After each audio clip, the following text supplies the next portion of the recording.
너희는 이렇게 기도해라.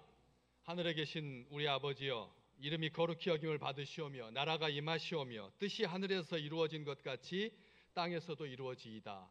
아버지 하나님께 너희들이 하루도 빠지지 아니하고 꼭꼭 기도해야 된다. 잊지 마라. 놓치지 마라.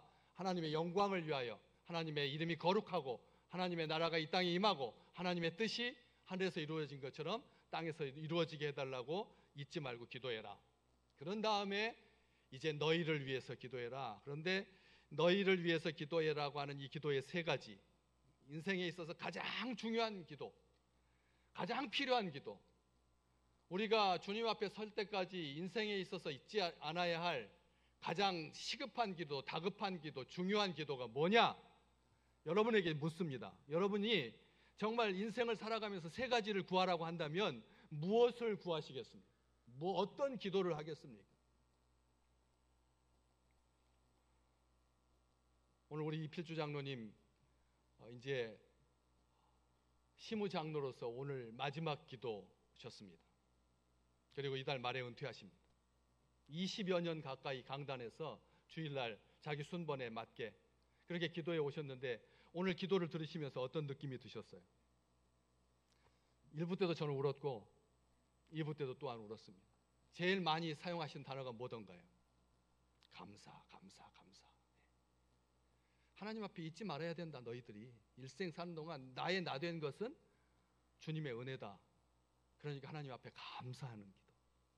빠지지 않아야 되잖아요. 그렇죠? 하나님, 내가 왜 이렇게 돈을 적게 벌었을까요? 내가 왜 서울 명문대를 못 나왔을까요? 이런 것이 우리가 기도해야 할 기도가 아니라는 거예요.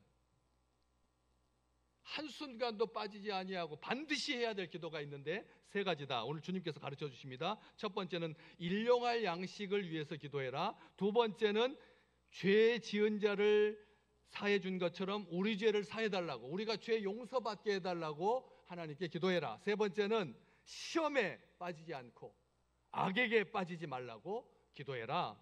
우리 주님께서 세 가지를 말씀드렸습니다. 일용할 양식을 구해라. 죄 용서를 구해라. 시험과 악에서 구원해 달라고 기도해라. 이 세 가지 기도가 진짜 중요한 기도다. 절대 놓쳐서는 안 된다. 잊어서도 안 된다. 반드시 해야 된다. 그런데 한 가지 질문을 하는 거죠. 왜 순서가 일용할 양식, 그 밥 한 끼를 위해서 기도하라고 제일 먼저 첫 기도가 죄 용서받는 것이 더 귀한 기도이고 그리고 시험에 빠지지 않는 기도가 더 큰 기도 같은데 왜 우리 주님께서 일용할 양식을 위해서 기도하라고 했을까?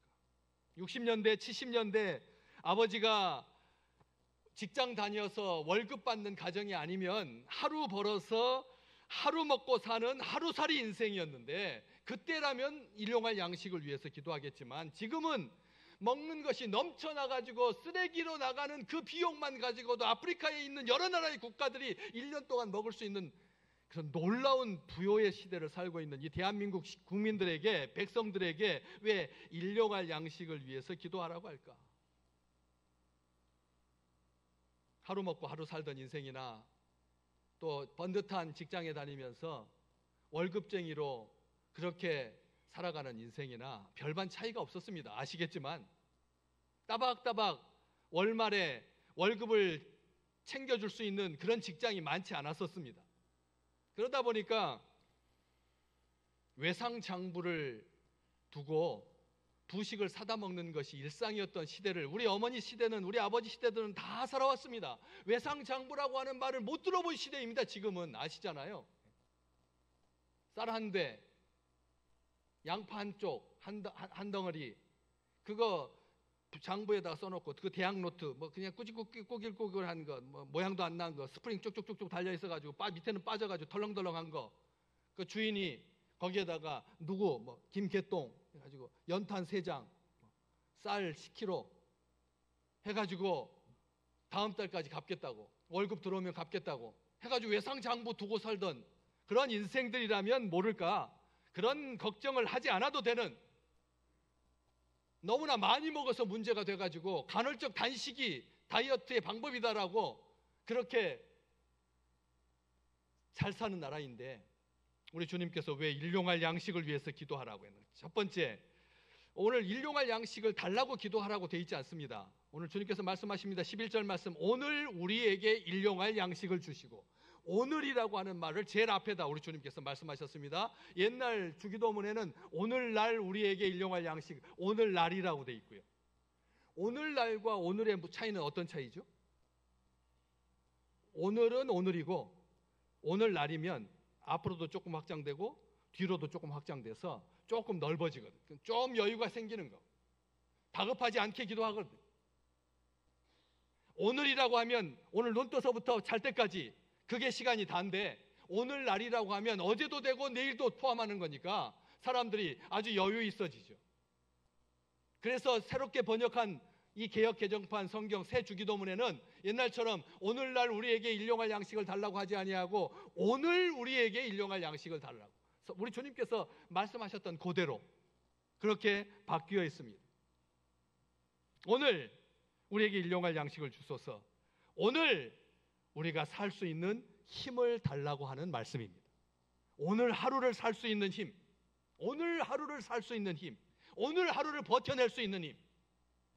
우리가 생각할 때 젊었을 때는 두 끼 굶어도 뭐 상관없겠지만 우리는 그날 먹고 살잖아요.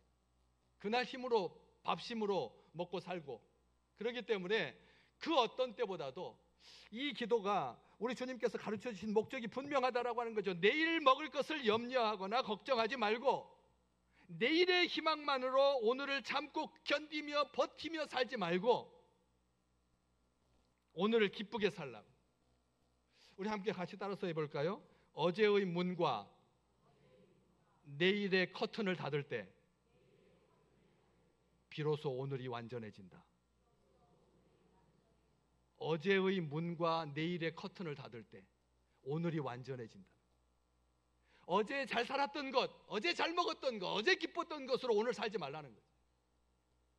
오늘 비참하게 살면서 내일 잘 살 거니까, 천국에 가면 잘 살 거니까 라고 하면서 자위하면서 살지 말라고 우리 주님께서 이 기도를 가르쳐 주신 겁니다. 오늘 우리에게 일용할 양식을 달라고. 쌓아두거나 욕심 부리지 말라고. 이스라엘 백성들에게 주님께서 만나를 매일 주셨는데 내일 못 먹을까 봐 이틀치를 걷어들이면 무슨 현상이 발생했죠? 썩어서 냄새나고 벌레가 생겨. 썩어서 냄새나고 벌레가 생겨서 아무것도 먹지 못하게 돼. 그런 것처럼 현재에 집중하라. 우리는 세 끼 매일 밥을 먹습니다. 세 끼 먹는 것 집사람 눈치 보느라고 두 끼 정도 먹어야 되고 한 끼 먹어주면 존경받고, 세 끼 다 먹는 사람은 노후가 든든하지 못하죠. 그래가지고 얼마나 눈치 보면서 사는 시대인데 그 한 끼 고작 먹으면서도 그 한 끼에 감사하고 집중하기보다는 가만히 보면 핸드폰 보느라고, TV 보느라고, 신문 보느라고, 심지어는 공부나 일하면서 밥을 먹느라고 밥이 코로 들어가는지 입으로 들어가는지 모릅니다. 누군가는 그것을 효율이라고 하고 누군가는 시간 절약이라고 하겠지만 그런 습관은 현재를 갉아먹는 습관입니다. 미래를 갉아먹는 습관입니다. 감사를 빼앗아 갑니다. 한 끼 겨우 먹으면서 그렇게 주의가 산만하고 의외로 많은 사람이 밥을 먹고 있지 않다라고 하는 것을 알 수가 있습니다. 오늘 우리 주님께서 너희가 하루치 양식을 위해서 기도해라고 하는 말은 한 끼 한 끼 정성스럽게 먹어라. 지난주에도 제가 말씀드렸지만 이번에 우리 50주년 감사에서 임직자를 세웠는데 30명입니다. 30명. 우리 50년 동안 12번째 임직하는 분들입니다. 제가 아무것도 훈련 안 시켰습니다. 뭐 가가지고 뭐 봉사해라, 뭐 새벽기도 열심히 해라. 그다음에 이것은 처음에 광고만 하고 알아서들 해라. 성경책도 읽고 성경 쓰기도 하지만 한 가지만 하자. 한 가지만 하나님 앞에 열심히 기도하자. 열심히 기도하자 하면서 뭘 가르쳐 드렸냐면 집에 가서 한 끼 같이 먹는데 사랑하는 사람, 자녀들 있으면 좋고 없으면 둘 겨우 같이 먹으면서 두 사람에게 손을 꼭 잡고 따라서 한번 해볼까요? 하늘에 계신 우리 아버지요, 일용할 양식을 주셔서 감사합니다. 이 음식을 준비한 손길 위에 하나님의 복을 더하여 주소서. 아멘. 이렇게 한번 기도하자. 한번 해봐라. 해보니까 나는 좋더라 진짜로. 지난번 사순절 때 더 초준 예수님께서 제자들과 이렇게 손잡고 기도하는 것이 너무나 인상 깊어서 그렇게 기도하자고 광고를 드렸고 그렇게 하기로 했어요. 제가 먼저 했습니다. 손주가 오면은 딱 손잡고 기도합니다. 하늘에 계신 우리 아버지여, 일용할 양식을 주셔서 감사합니다. 음식을 준비한 손길 위에 복을 더하여 주시옵소서. 아멘. 그렇게 기도했더니 식탁이 달라진다니까요. 저는 아내가 없으면 딱 김칫국에다가 그다음에 밥 말아서 먹는 게 끝입니다. 김칫국에다 밥 말아 먹는 게 제 자유입니다. 제 자유. 아내가 열흘 동안 딸 만나느라고 갔다가 와가지고 와서 하니까 반찬이 7가지가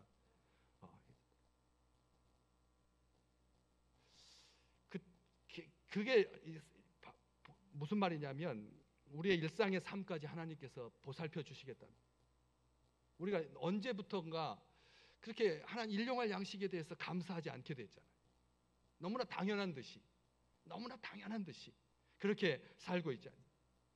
현재에 집중하지 못하고 매 순간 하나님께 집중하라고, 하나님을 의지하라고, 육체도 소중하다라고, 육은 악하고 영은만 선한 것이 아니라고, 육체도 하나님께서 주셨다고, 영이 선하기 때문에 육은 상관없는 것이 아니라고, 육체도 영을 담는 그릇이고, 그리고 이 땅에 살아가는 동안 영이 머무는 장막으로 하나님께서 우리에게 허락해 주셨으니까 일용할 양식을 하나님께 달라고 기도하면서 하나님께 감사하라고.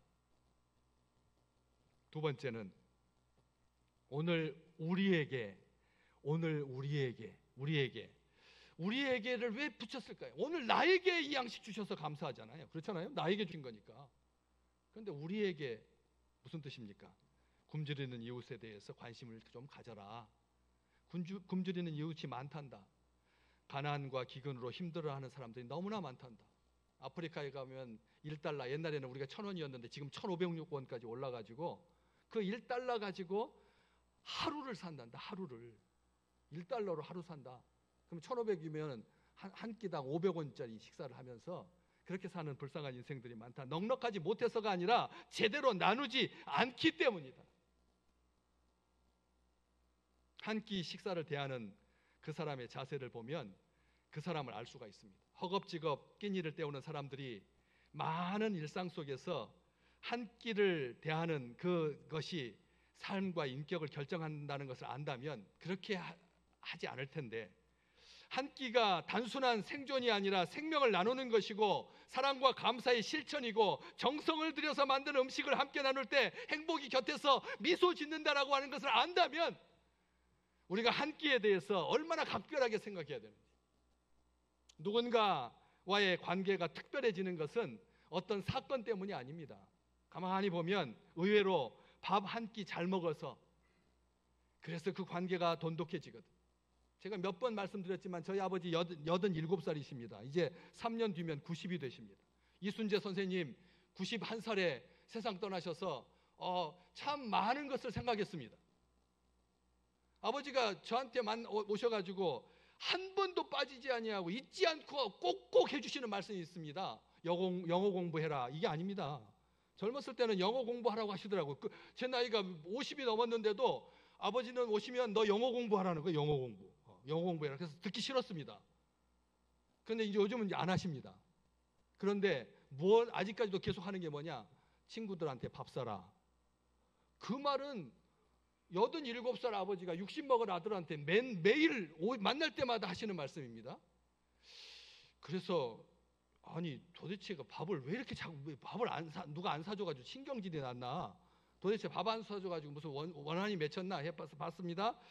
밥을 사라라고 하는 것은, 밥을 산다는 것은 상대를 존중하고 관계를 먼저 열겠다라고 하는 마음과 정성의 표시이기 때문에 머뭇거리지 마라. 사람은 화려한 대화나 칭찬보다 계산 앞에서 정직해지는 거다. 그 말씀하고 계시는 거더라고요.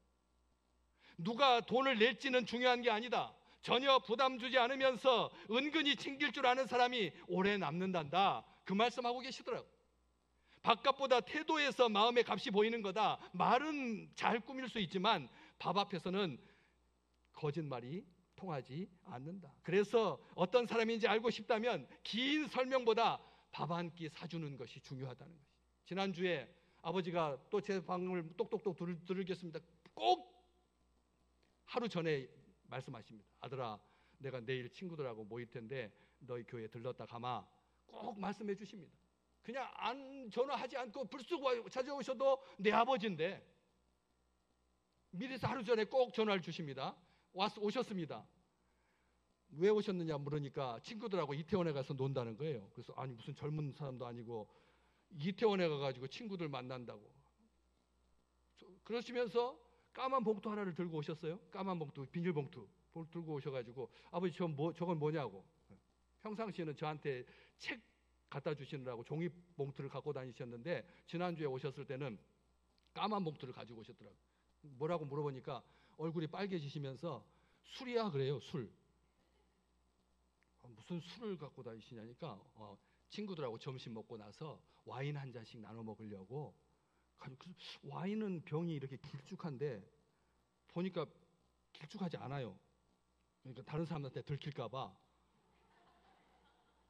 옮겨 담으신 거예요. 옮겨가지고 그 비닐봉투에다 싸서 그렇게 오셨어요. 저는 우리 아버지가 참 낭만적이다, 참 멋진 분이다 라는 생각을 해봅니다. 아버지에게 배웠습니다. 친구에게 밥 한 끼 산다라고 하는 것이 관계의 시작이라는 것을. 아무것도 아닌 것 같아도 그게 얼마나 정성인지, 긴 설명보다 밥 한 끼가 얼마나 관계를 풍요롭게 하는지. 우리 주님께서 일용할 양식을 주시옵소서 기도합니다. 너무 가난해서 하나님을 원망하지 않도록, 너무 부해서 하나님을 잊지 않도록, 육체뿐만 아니라 혼과 영을 위해서 하나님께서 양식을 주실 거니까 너무 먹고 사는 것에 매달리지 말라고, 단순하게 일용할 양식을 달라고 기도하는 것은 우리의 육신의 필요를 따라서 한 끼를 위해서 기도하려고 하는 말로 제한하지 말라는 거죠. 신명기 8장 3절 말씀, 너도 알지 못하며 내 조상들도 알지 못하던 만나를 너에게 주는 것은 사람이 뭘로만 사는 게 아니란다. 떡으로만 사는 게 아니란다. 하나님의 입에서 나오는 말씀으로 사는 거지. 이것을 가르쳐 주시려고 하나님께서 날마다 40년 동안 일용할 양식을, 만나를 이스라엘 백성들에게 주셨던 것이죠. 그래서 나중에 우리 주님께서 이 땅에 오셔서 내가 참된 양식이다. 요한복음 6장 35절 말씀, 내가 생명의 떡이다. 내게 오는 자는 결코 줄이지 아니할 것이고 나를 믿는 자는 영원히 목마르지 않으리라.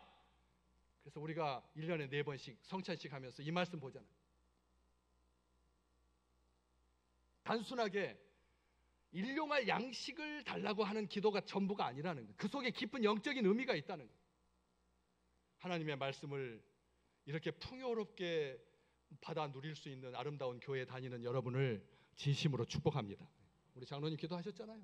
우리 교회는 그냥 몇만 명이 모여가지고 막 북적북적 해가지고 큰 교회 좋죠. 그게 목적이고 그게 방향이죠. 대한민국에 그런 목적 아닌, 그런 비전이 없는 교회가 어디가 있겠습니까?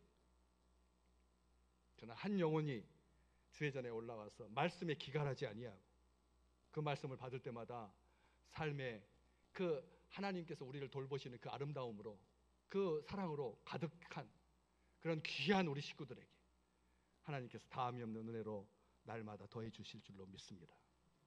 그런데 지난 주일날 찬양과 경배 시간에 끝날 때 주기도문 하늘에 일용할 양식을 주옵시고 그렇게 기도하고 지난 한 주간 동안 일용할 양식을 위해서 기도하신 분 한번 잠깐만 손을 들어 보십시오. 한 명, 우리 권사님, 김민숙 권사님 딱 한 명. 나머지 지금 2부 예배가 한 120명, 130명 정도 참여하시는데 그런 분들은 왜 일용할 양식을 위해서 기도하지 않을까요? 왜 안 했을까요? 날마다 하라고 했는데, 우리 주님께서 너희는 이렇게 기도하라고 가르쳐 주셨는데 왜 잊어버린 걸까요? 따라서 해볼까요? 냉장고 때문이다. 따라서 해보세요. 냉장고 때문이다. 우리가 일용할 양식을 위해서 기도하지 않는 것은 냉장고 때문이에요. 냉장고. 왜? 냉장고 없이는 못 살 것 같지만 냉장고가 우리의 혼수품으로 우리 곁에 온 것은 100년도 안 됐거든요. 그 이전까지 우리 어머니들은 냉장고 없이 사셨습니다. 어떻게 사셨나요? 포도를 가을에 수확한 포도를 올해 다음에 봄까지 먹을 수 있는 방법이 있는데 숯을 담은 물병에다가 꽂아두고 포도를 걷어서 숯을 담은 물병에다가 꽂아두면 다음에 봄까지 먹었거든. 감자를 수확해가지고 차가운 냇물에 감자를 넣었다가 꺼냈다를 반복하면 2, 3년 동안 감자를 먹을 수가 있었거든. 사람이 그렇게 얄팍한 거죠. 냉장고가 우리의 구세주가 돼서 그 음식으로부터 그 저장으로부터 자유케 돼가지고 그래서 편리하게 됐는데 그 냉장고 때문에 하나님 앞에 일용할 양식을 달라고 기도하는 것이 막히거나 안 하게 된다면 오늘 저녁에 빨간 매직으로 냉장고 겉에다가 너 때문이야 이렇게 써놓으십니다. 냉장고 표면에다 빨간 매직으로 너 때문이야. 만물의 주인이신 하나님께서 이 땅에 오셨을 때 오병이어의 기적으로 많은 사람들이 배불리 먹었습니다. 그리고 제자들에게 하신 말씀 한번 볼까요? 요한복음 6장 12절에서부터 13절. 그들이 배부른 후에 예수께서 제자들에게 하신 말씀 빨간색 크게 읽으십시오. 아멘. 우리 주님께서 하신 말씀 배불리 먹은 다음에 제자들에게 어떻게 하라고요? 남은 조각을 어떻게 하라고요?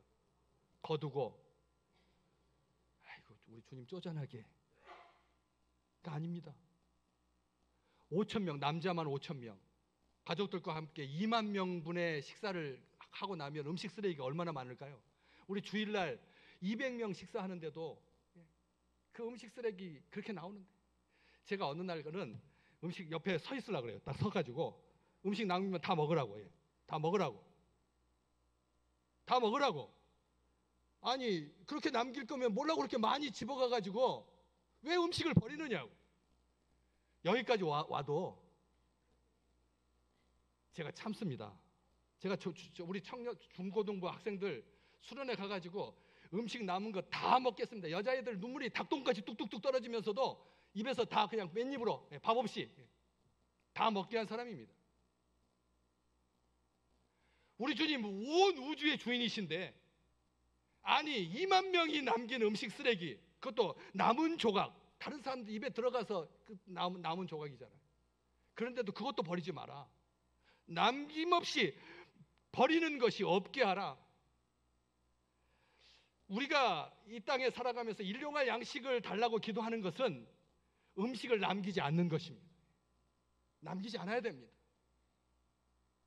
너무나 음식 쓰레기가 많아가지고 이것을 땅에다 묻으려니까 완전히 땅이 다 더럽혀져서 그걸 어떻게 해요? 배에다 싣고 가가지고 분뇨 처리처럼 먼 바다에다 갔다가 서해 바다에다가 갖다 버린 게 불과 5년 전까지 이 땅에서 발생한 모든 음식 쓰레기 지금 옆에 있는 하늘공원, 난지공원, 노을공원 그게 다 음식 쓰레기.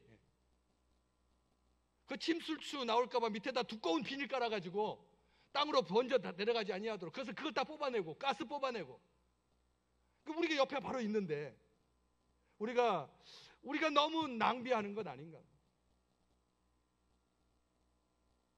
제 브로마이드 사진을 찍어가지고 옆에다가 이제 식기 옆에다가 세워두려고 그래요. 이렇게 음식 딱 되면 음식 남기지 맙시다. 딱 되면 음식 남기지 맙시다. 이렇게 나오게끔. 출애굽하고 40년 동안 하나님께서 이스라엘 백성들에게 일용할 양식 만나를 통해서 일용할 양식을 왜 주셨을까? 왜 만나를 통해서 왜 뭐 하셨을까?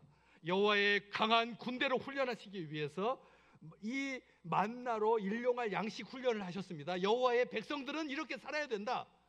아무리 척박한 상황 속에서도 하나님께서 한 끼도 안 굶게 날마다 만나를 내려주셔서 그래가지고 하나님만 바라보고 하나님 앞에 감사하고 다른 사람들 거 빼앗지 말고 자기 있는 것 만족하면서 행복하게 살라고 훈련시키신 것이 만나 훈련이잖아요. 출애굽기 16장 4절 말씀 함께 같이 읽겠습니다. 그때 여호와께서 모세에게 이르시되 보라 내가 너희를 위하여 하늘에서 양식을 비같이 내리리니 백성이 나가서 빨간색 일용할 것을 날마다 거둘 것이라.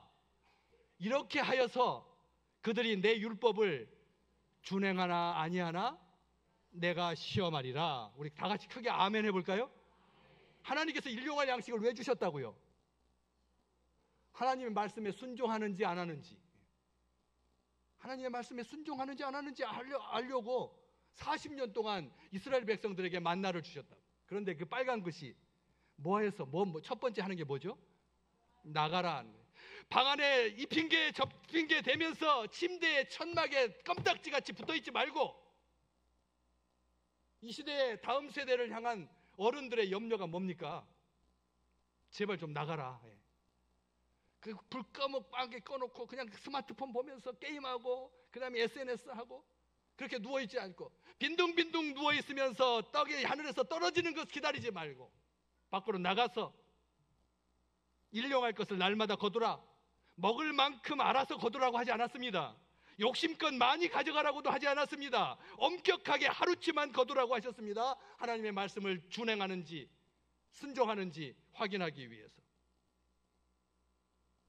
그 크신 하나님이 보잘것없는 한 끼에 얼마나 정성을 다하시는지, 얼마나 우리에게 진심이신지 감사하고 또 감사하시기를 주의 이름으로 축복합니다. 한 끼를 대할 때마다 하나님 앞에 감사하라고. 우리와 매일 일용할 양식을 통해서 만나 주시려고 일용할 양식을 달라고 기도하라고 하신 거죠. 매일 매 순간 매 끼마다 하나님께서 우리를 만나 주시려고 얼굴을 마주하고 눈을 맞추고 신나서 이야기하는 그 어린 시절의 유년의 그 아름다운 식탁을 여러분 다 기억하시잖아요. 때로는 우리가 고통과 슬픔으로 정신 차리지 못할 때도 우리 주님께서 일용할 양식을 달라고 기도하는 여러분들을 손을 붙잡고 다독이면서 한 입 한 입 꼭꼭 힘주어서 눌러서 먹이고 입히시는 우리 아버지 하나님께 감사하시기를 주의 이름으로 축복합니다. 만약 왜 우리 하나님께서 단번에 몰아서 안 주셨을까? 한꺼번에 몰아서 안 주셨을까? 몰아서 왕창 주셨다면 도대체 어떤 일이 발생하기에 제 자녀들에게 재산을 상속하는 것은 자녀를 망치는 길이다. 우리가 말로는 많이 합니다. 그런데 이 탕자의 비유를 우리 주님께서 하셨잖아요. 아버지의 집과 특권과 의무를 떠나서 허랑방탕하게 인생을 다 허비하고 다 탕진하고 이내 줄여서 돼지가 먹는 음식을 먹으려고 했을 때 그것마저도 여의치 않아서 아버지의 집으로 돌아가려고 결심했던 그 둘째 아들처럼 아버지가 우리 아버지 집에 그 일하는 일꾼들이 얼마나 많은고 부잣집 아버지. 그래서 아버지의 전체 재산의 반을 딱 잘라가지고 아버지도 또 살아계시는데 내 것인 양 20대 초반에 그렇게 들쳐매고 나가가지고 허랑방탕 1년에 끝났을까요? 2년에 끝났을까요? 3년에 탕진했을까요? 자기가 번 돈이 아니면 순식간에 모래알처럼 빠져나간다라고 하는 것을 우리가 다 알고 있지 않습니까? 그런 것처럼 비참하게 된다는 거지. 영광은 고사하고 어리석은 부자와 같이 자신의 남은 날들을 헤아리지 못한 채 오만과 독선으로 생을 마감할 수밖에 없게 된다는 거지. 오늘 우리에게 일용할 양식을 주시는 분은 우리의 아버지이신 하나님이십니다. 하나님께 모든 것이 달려 있습니다. 하나님으로부터 비롯되지 않은 것은 하나도 없습니다. 오늘 사랑하는 식구들과 함께 주일 점심 드실 텐데 감사히 드시기를, 맛있게 드시기를, 기쁘게 드시기를, 그리고 음식 한 조각도 남지 않으시기를, 하나도 혹시라도 손주가 남기면 할머니 할아버지가 다 드셔요 옆에서. 그러면 그 드신 만큼 더 살게 해주실 거니까 하나님. 음식 남기지 아니하고. 그래서 영원히 하나님 앞에 우리를 위한 필요의 기도 중에 오늘 우리에게 일용할 양식을 주시옵고 그렇게 기도하셔서 이 땅에 사는 모든 날들이 죄의 용서와 악한 길에 빠지지 아니하고 하나님과 함께 동행하는 우리 귀한 식구들 되시기를 주의 이름으로 축복합니다.